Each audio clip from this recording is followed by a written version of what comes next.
Action, moteur, clap, ça tourne. C'est vraiment dans ce sens-là? On va pas se le cacher. Si vous êtes là, vous savez forcément qui est Nirvana, ce qu'est le grunge et qui est Kurt Cobain. Parfait! Ça m'éviterait une longue introduction qui répète tout ce que l'on sait déjà. Par contre, savez-vous qui est Anton Corbijn? Ce qu'est la fonction d'un clip? Ou encore ce que cache Heart-Shaped Box, ce fameux cœur en forme de boîte? Eh bien, pour ce dernier, même moi, je n'en suis pas sûr. Mais on va quand même essayer de l'entrouvrir. Nous allons tout d'abord commenter la partie musique en elle-même, ainsi que les paroles. Ensuite, nous allons parler d'Anton Corbijn et de son art. Puis, nous finirons par mettre en relation les thèmes communs ou différents entre le clip et la musique. Commençons tout doucement par parler de la musique. Elle est munie d'une structure simple et efficace. Intro, couplet, refrain, solo, couplet, refrain. Bon, ok, c'est pas super original, mais ça permet de l'inscrire dans les standards rock de l'époque et d'être facilement écoutable, même pour les personnes n'appréciant pas forcément le grunge. Surtout que depuis les Beatles, c'est un peu la norme quoi. Cette structure est également visible dans le clip où il y a bien un changement de séquence pour chaque partie de la musique. Hormis pour le solo et les sorties de refrain, les accords utilisés sont toujours les mêmes, mais joués différemment. Ce qui est plutôt confortable à l'écoute. Tant mieux, parce que le clip... Et là, vous vous dites sûrement, attends, mais le grunge, c'est pas censé être confortable, c'est censé t'envoyer dans l'esprit torturé de l'artiste et bla bla bla. Ouais, c'est vrai. C'est juste que Nirvana le fait ici avec simplicité et efficacité, tout en ajoutant quelques petites notes d'étrangeté. Et à ma liste là-bas. Présence d'accords de septième renversés, donc présence du diabolique triton. Puis, en plus, du contrepoint, la tierce picarde, un accordage bien caractéristique, des dialogues entre guitare et voix, une douceur enivrante lors des couplets pour accentuer une certaine rage pendant les refrains, des voix et une seconde guitare bien cachée dans le mixage, renforçant un paysage musical pénétrant notre inconscient, etc. Au final, on sort de là avec une musique assez complète malgré le bashing autour du grunge qui serait en fait un style musical simpliste. Pour ce qui est des paroles, comme vous pouvez le constater sur ce tableau tout moche, on peut voir que j'ai rien pigé. En effet, Kurt semble vouloir se cacher derrière plein de métaphores et autres figures de style très poétiques, comme beaucoup d'artistes rock en fait. Cependant, on peut quand même y dégager quelques thèmes qu'on pourra retrouver dans le clip sous une forme ou une autre.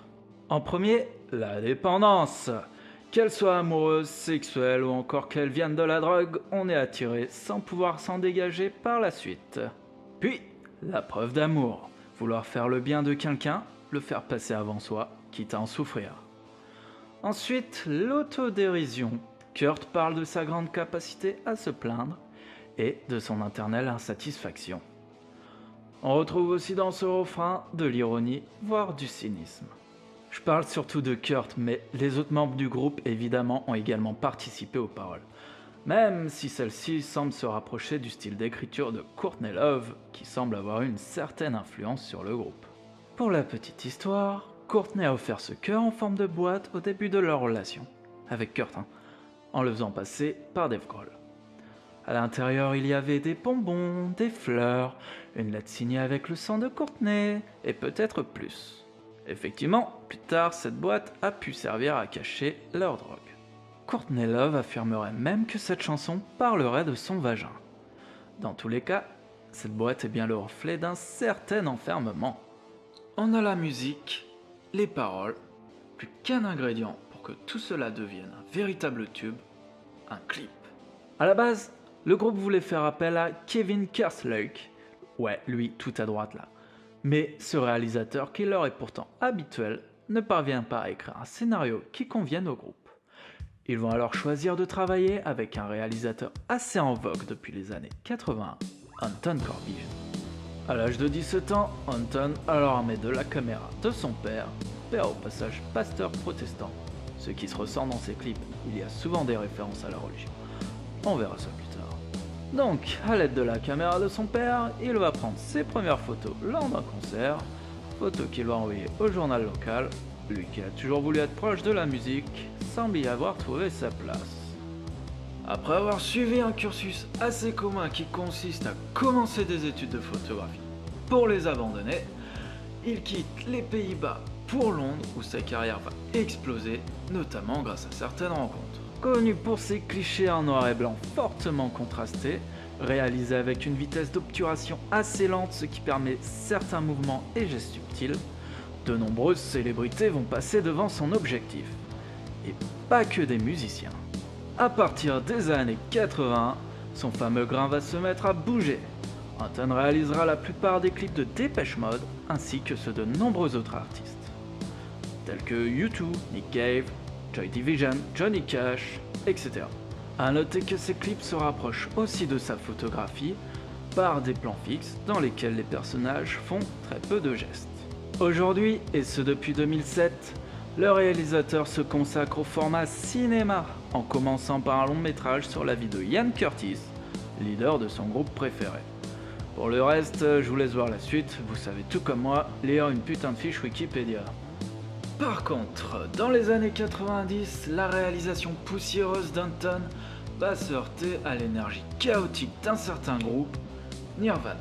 En effet, Kurt Cobain a déjà planifié beaucoup d'éléments de la vidéo, ce qui n'est pas forcément au goût du réalisateur qui a l'habitude de tout créer. Anton étudie quand même tout ça et, surprise, ça lui plaît. Le clip est tourné en noir et blanc. Mais pourquoi on le voit en couleur alors ? Eh bien parce qu'il a été recolorisé en post-prod. Le réalisateur a donc pu tourner avec un matos et des nuances qu'il connaissait bien. Ce procédé permet même d'obtenir des couleurs assez saturées. Couleurs qui influeront directement sur le décor surréaliste du clip, pouvant faire penser au Magicien d'Oz ou encore à Alice au Pays des Merveilles. Le clip reprend certaines thématiques de la musique et se permet d'en rajouter. C'est ce qu'on va voir maintenant, notamment grâce à la composition de l'image. C'est parti. On entre en fondu dans le clip par une vue de dessus, c'est un détail qui aura son importance plus tard. Cette intro, aussi bien visuelle que musicale, se déroule dans une chambre d'hôpital entourée de grands rideaux gris donnant une impression d'enfermement. La croix située au milieu relie le groupe au vieillard sur son lit de mort. On notera qu'il y a une branche pour chaque membre du groupe qu'on retrouvera plus tard sous forme de corbeau dans une autre version de cette scène. Le groupe est ici en position d'attente, voire d'endormissement. À se demander dans quelle tête la suite du clip va avoir lieu. Dans celle d'un membre du groupe, voire un rêve en commun, ou dans celle du vieillard en plein coma. Pour le couplet, on se retrouve donc dans un imaginaire en plein champ de coquelicots. Le coquelicot, ce n'est pas un choix anodin, puisqu'il symbolise ici la dépendance à la drogue. D'ailleurs, dans le troisième couplet de la version Director's Cut, on peut voir Kurt allongé dans ce champ, avec une fumée qui envahit le plateau, laissant présager qu'il est def, alors que la petite fille lui amène un fauteuil roulant. Ouais, chelou. En effet, le coquelicot fait partie de la famille des Papaveracées, famille dans laquelle certaines plantes peuvent être toxiques, voire être dérivées comme produits stupéfiants. Et je vous vois venir. Inutile de bouffer une tonne de coquelicots, parce que vous serez sûrement malade, voire mort, avant d'être défoncé. C'est dommage ça. Bon, assez parlé de jardinage. Le vieux est de retour. D'ailleurs, il écrasa un coquelicot comme signe d'absolution. Il se dirige vers la croix et ça me dit quelque chose. Non, je dois délirer, laissez tomber. Ce vieillard semble fatigué, torturé, rongé, peut-être même en quête de rédemption, d'où son autocrucifixion. La religion est aussi un réconfort, surtout lorsque l'on sent la mort approcher, lorsque la peur de ce qu'il y a après se fait sentir, lorsque l'on veut toutes nos chances de notre côté. Que tout cela se déroule dans un imaginaire n'est pas un détail, et en dit long sur le principal intéressé. Pour ce qui est du vieillard, le groupe voulait embaucher en tant qu'acteur William S. Burroughs, écrivain et icône de la Beat Generation américaine. Ceci n'ayant pas eu lieu, un autre acteur jouera dans le clip. Cet acteur ayant fait une hémorragie interne sur le tournage, a donc été remplacé vers la fin. Décidément, quand ça veut pas, ça veut pas. Quelques flashs lumineux assez divins viennent marquer le rythme et les transitions à quelques instants du morceau. Parlons d'ailleurs un peu du rythme. Le montage vidéo fait en sorte de marquer les transitions et quelques breaks de batterie. Comme pour beaucoup de morceaux rock, le rythme de montage, ou si vous préférez le nombre de plans sur une certaine durée, est 2 fois plus élevé lors du refrain, ce qui amène une bonne dynamique au clip. Genre, même le ciel devient orange pendant le refrain pour dire « Je suis énervé là !» Lors du second couplet, nous retrouvons notre fameux vieux, coiffé cette fois-ci d'une mitre, c'est une sorte de couvre-chef d'évêque en fait, à la place d'un bonnet de Père Noël, ce qui peut signifier, je sais pas moi, le passage à l'âge adulte, ou le remplacement d'un mythe par un autre, j'en sais rien. Démerdez-vous. En parlant de remplacement, la petite fille Ariane, ouais, celle qui ressemble à Kurt Cobain enfant, là, elle voit sa tenue du Ku Klux Klan virer du blanc au noir, signe de fin de l'innocence ou changement d'humeur assez violent. En ce qui concerne les fœtus disséminés un peu partout dans le clip, on pourra les interpréter comme signe de naissance, de paternité, vu que Kurt a une fille en 92 et que le clip a été tourné un peu après, vu qu'il est sorti en 93. Il peut être aussi interprété comme quelque chose de beaucoup plus sombre, mais j'ai pas vraiment envie de comprendre tout ça. Tiens, tant qu'on est dans les trucs un peu glauques, on en parle de la grosse madame aux organes et muscles apparents? Ouais, ok, on en parle, mais vite fait. Cobain était très fasciné par l'anatomie humaine, et ce à cause du fonctionnement de son propre corps, un corps malade, victime de ses maux de ventre qui le tiraillaient, douleurs qui ont pu en partie causer sa dépendance à la drogue, et en partie causer son suicide. Tiens, en parlant de choses joyeuses, voyons voir la fin du clip. On se retrouve dans la chambre d'hôpital, comme sur le tout premier plan, en vue de dessus, comme si l'âme du vieillard quittait son corps pour le regarder. Puis, l'infirmière ouvre les rideaux, ce qui confirme la tragédie. La lumière envahit la pièce jusqu'à un blanc total. On arrive au bout du tunnel. Fin du clip. Noir éternel. Tout ça pour dire quoi?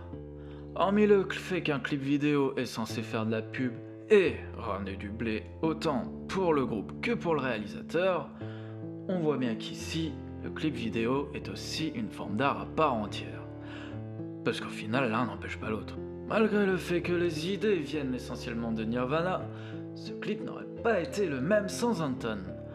Et la preuve avec quelques petites récompenses pour la vidéo et la direction artistique. J'ai passé toute la vidéo à essayer de décrire, d'analyser, d'interpréter cette œuvre. Pourtant, il y a des éléments qui ne laissent pas de doute. Alors que d'autres, ils nous laissent nous interroger, interpréter, et gardent leurs petits secrets pour eux, dans une boîte en forme de cœur par exemple. Je veux pas de petite boîte en forme de cœur.